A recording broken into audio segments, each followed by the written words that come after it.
দূরের এক শান্ত গ্রাম নুরাবাদ। দিনের বেলায় এ গ্রাম ছিল প্রাণবন্ত, মানুষজন পরস্পরের সাথে মিশে যেত। শিশু মাঠে খেলা করত, আর সন্ধ্যা নামলেই মসজিদের মিনার থেকে ভেসে আসতো আজানের ধ্বনি। কিন্তু হঠাৎ কয়েক বছর আগে থেকে গ্রামে নেমে আসে ভয়ের ছায়া। সন্ধ্যার পর থেকেই মানুষ অদ্ভুত সব ঘটনা দেখতে শুরু করে। কেউ কেউ দাবি করে জঙ্গলের দিক থেকে ভেসে আসে চিৎকারের আওয়াজ, আবার কেউ বা বলতে শুরু করে তারা মানুষের ছায়ার মতো কোনো অদ্ভুত সত্তাকে রাতের অন্ধকারে হেঁটে যেতে দেখেছে। ধীরে ধীরে আতঙ্ক এমন পর্যায়ে পৌঁছায় যে সূর্য ডুবলেই মানুষ ঘর থেকে বের হতে সাহস পেত না। শিশুরা কাঁদতে শুরু করে, বয়স্ক মানুষ অসুস্থ হয়ে যেতে শুরু করে, এমনকি কয়েকজন গ্রামবাসী রহস্যময়ভাবে নিখোঁজ হয়ে যায়।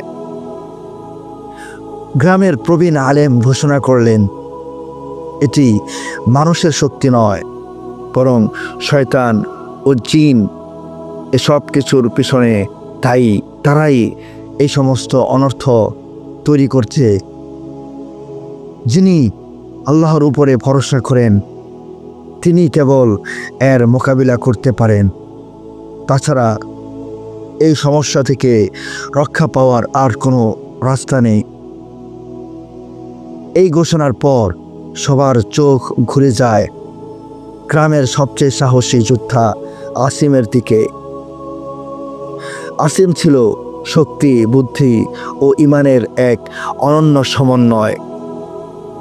দিনে যুদ্ধ, রাতে ইবাদত বন্দিগিতে নিমগ্ন এক বান্দা, যে এক খোদাভীরু এবং একজন পরহেজগার।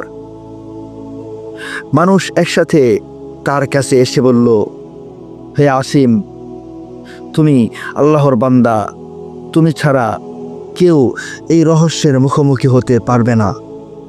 আমাদের সন্তানদেরকে মুক্তি দাও, মেহেরবানি করে আল্লাহর জন্য তুমি এই সমস্যাটা সমাধান করার একটা রাস্তা আমাদের জন্য বের করে দাও। আসিম তাদের কথা শুনে বলল, তোমরা ভয় করিও না, যদি আল্লাহ চান ইনশা আল্লাহ আমি এই রাতের রহস্য উন্মোচন করবই। সেদিন রাতে অজু করে আসিম 2 রাকাত নামাজ পড়ে জঙ্গলের দিকে বেরিয়ে পড়ল। চারদিকে নেমে এসেছে কালো অন্ধকার, আকাশ ঢাকা মেঘে। তার হাতে ছিল একটি মশাল, আর মুখে ছিল হাদিসে বর্ণিত একটি চমৎকার এবং অনেক ফজিলতপূর্ণ একটি দোয়া। যে দোয়াটি পড়লে দুনিয়ার কোনো মুসিবত তাকে পাকড়াও করতে পারে না। দুনিয়ার কোনো শয়তান বা জিন্নাত কোনো মানুষের ক্ষতি সাধন করতে পারে না। এমনকি কোনো বদনজর বা কোনো জাদুটোনাও তার দিকে আসে না। সেটি হচ্ছে বিসমিল্লাহি লা ইয়াদুররু মা আসমিহি শাইউন ফিল আরদি ওয়ালা ফিস সামাই ওয়া হুয়াস সামিউল আলিম। অর্থ হচ্ছে, আল্লাহর নামে, যার নামের সাথে পৃথিবী ও আসমানে কোনো কিছুই ক্ষতি সাধন করতে পারে না, তিনি সর্বশ্রোতা এবং সর্বজ্ঞ। ধীরে ধীরে আসিম জঙ্গলের ভেতরে প্রবেশ করল। কুয়াশা গাছের ঢাল জড়িয়ে ধরেছে, বাতাসে অদ্ভুত এক ঠান্ডা অনুভব হচ্ছে। মনে হচ্ছিল কেউ যেন দূর থেকে তাকিয়ে আছে। হঠাৎ পিছন থেকে ভেসে এলো পায়ের শব্দ। আসিম দ্রুত ঘুরে দাঁড়ালো, দেখলো কেউ তো নেই এখানে। তাহলে কিসের শব্দ আমার কানে আসলো? আবার সামনে এগোতেই পাশের গাছের ছায়ার মধ্যে কিছু নড়েচড়ে উঠল। তার বুক ধক করে উঠল, কিন্তু সে সাথে সাথে আয়াতুল কুরসি পড়তে শুরু করলো। এই তেলাওয়াতের সাথে সাথে আশেপাশের বাতাস যেন বদলে গিয়েছে, ছায়াটা মুহূর্তের মধ্যেই কোথাও যেন মিলিয়ে যাচ্ছে। আসিমের মনে পড়ল নবী আলাইহিস সালাতু ওয়াস সালামের এক অসম্ভব সুন্দর হাদিসের কথা, যে হাদিসের মধ্যে নবী আলাইহিস সালাতু ওয়াস সালাম বলেছিলেন যে রাতের মধ্যে আয়াতুল কুরসি পাঠ করে আল্লাহ তার জন্য একজন ফেরেশতা প্রেরণ করেন, সে সকাল পর্যন্ত তাকে পাহারা দেয়। সহিহ বুখারী। এই হাদিস তার অন্তরে এক অদ্ভুত শক্তি জাগিয়ে তুলল। সে অনুভব করল সে এই জঙ্গলের মধ্যে একা নয়, ফেরেশতা তার সাথে রয়েছে।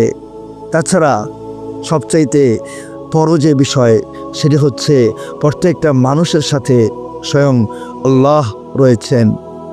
আল্লাহ কোরআনে বলেছেন, ওহুয়া মাআকুম আইনামা কুনতুম, তোমরা যেখানেই অবস্থান করো সেখানেই আল্লাহ তোমাদের সাথে রয়েছেন। সুতরাং তোমাদের কোনো পেরেশানি হওয়ার কোনো বিষয় নেই, তোমাদের জন্য ভয়ের কোনো কারণ নেই, কারণ আল্লাহ তো তোমার সাথে রয়েছেন। এটা আল্লাহ স্বয়ং নিজেই কোরআনে বলেছেন। আসিম আস্তে আস্তে আরও জঙ্গলের ভিতরে প্রবেশ করল। হঠাৎ করে তার কানে ভেসে এলো করুণ সুরে কান্নার আওয়াজ। আবার কিছুক্ষণ পরে ভেসে এলো ভৌতিক হাসি। তারপর অদৃশ্য এক আওয়াজ শোনা যাচ্ছে, কেউ যেন তাকে বলছে, আসিম তুমি এখানে এসো না, এই রাত তোমার জীবনের সর্বশেষ রাত, এই ভয়ঙ্কর রাত তোমার জীবনের সবচাইতে মূল্যবান, তোমার জীবনকে আজকে শেষ করে দিবে। গ্রামের অন্য কোনো মানুষ হলে হয়তো আতঙ্কে পালিয়ে যেত, কিন্তু আসিম ধীর কণ্ঠে বলল, আমি আল্লাহর নামে এখানে এসেছি, শয়তানের ভয় আজকে আমাকে থামাতে পারবে না। সে সাথে সাথে বিভিন্ন সূরা তেলাওয়াত করতে শুরু করলো, বিশেষ করে সূরা ফালাক এবং সূরা নাস, কুল হুয়াল্লাহু আহাদ, কুল ইয়া আইয়ুহাল কাফিরুন সহ অসংখ্য সূরা তার মুখস্থ ছিল। এবং আসিম ভয়ভীতি না করে আল্লাহর নাম নিয়ে সে এই সূরাগুলো তেলাওয়াত করতে শুরু করলো। কণ্ঠস্বর হঠাৎ করে থেমে গেল, চারদিক আবার নিস্তব্ধ হয়ে গেল। এখান থেকে আমাদের অনেক কিছুই শিখার রয়েছে। যেমন এই রাতের প্রথম পরীক্ষাই আসিমকে বুঝিয়ে দিল, ভয় হচ্ছে মানুষের অন্তরে শয়তানের ফিসফিসানি এবং শয়তানের তৈরি করা। আসলে যে ব্যক্তি আল্লাহ ভীরু তার অন্তরে কখনোই শয়তানের ভয় কাজ করে না। নাম্বার 2, কোরআন হলো সবচেয়ে শক্তিশালী অস্ত্র। যার মাঝে কোরআনের তেলাওয়াত রয়েছে তাকে শয়তান যত শক্তিশালী হোক না কেন তার কোনো অনিষ্ট সাধন করতে পারবে না। নাম্বার 3 হচ্ছে আল্লাহর জিকিরে মানুষ কখনো একা থাকে না, ফেরেশতা অবশ্যই তার সাথে অবস্থান করতে থাকে। যেই ফেরেশতাকে আল্লাহ তেলাওয়াতকারীর জন্য নিয়োজিত করে। আসিম গভীর নিঃশ্বাস নিল। রাত তো কেবল শুরু হলো, সামনে অপেক্ষা করছে আরও ভয়ঙ্কর রহস্য। সে বুঝতে পারল এটি শুধু একটি যাত্রা নয়, বরং একটি ঈমানের পরীক্ষা। মশাল হাতে আসিম ধীরে ধীরে জঙ্গলের আরও গভীরে এগিয়ে চলতে শুরু করলো। তার অন্তরে শুধু একটাই উচ্চারণ, হে আল্লাহ আপনি আমাকে সাহায্য করুন। সম্মানিত বন্ধুগণ, এই ছিল আজকে এই ঘটনার প্রথম পার্ট। ইনশাল্লাহ অধিসত্তর দ্বিতীয় পার্ট নিয়ে আমি আপনাদের সম্মুখে উপস্থিত হব। তবে প্রথম পাঠে আশা করছি আপনারা অনেক এনজয় করেছেন, এই ভিডিওটি আপনাদের কাছে অনেক ভালো লেগেছে। তাহলে অবশ্যই আমার ভিডিওটি একটি লাইক করবেন অবশ্যই এই ভিডিওটি নিয়ে বা এই